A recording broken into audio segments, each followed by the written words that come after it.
राघव चड्डा आणि आपमधील संघर्ष. संसदेतील बुलंद आवाजाची कोंडी. आम आदमी पक्षाचे तरुण आणि अभ्यासू चेहरा म्हणून ओळखले जाणारे राज्यसभा खासदार राघव चड्डा सध्या एका मोठ्या राजकीय पेचात अडकल्याचे दिसत आहे. गेल्या काही काळापासून संसदेत आपल्या अभ्यासपूर्ण मांडणीने सर्वांचे लक्ष वेधून घेणाऱ्या चड्डा यांनी जनसामान्यांचे अनेक जिव्हाळ्याचे प्रश्न मांडले होते.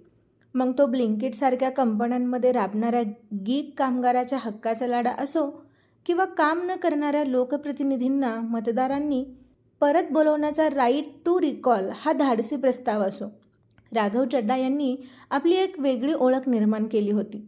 अगदी विवाहित जोडप्यांनी एकत्र टॅक्स भरण्याचा निर्णय मिळावा यासारख्या धोरणात्मक विषयावरही त्यांनी संसदेत आवाज उठवला होता. मात्र आता त्यांच्या या सक्रियतेवर स्वपक्षानेच मर्यादा आणल्याचे चित्र समोर आले आहे. पक्षाने राघव चड्डा यांना राज्यसभेतील प्रमुख प्रवाहात रोखण्यासाठी पावले उचलली आहेत.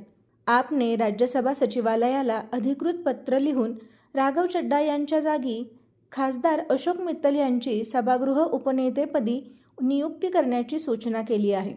विशेष म्हणजे केवळ पद काढून घेण्यावरच पक्ष थांबला नाही, तर चड्डा यांना सभागृहात भाषणासाठी वेळ देऊ नये असे स्पष्ट निर्देशही या पत्राद्वारे देण्यात आले आहेत.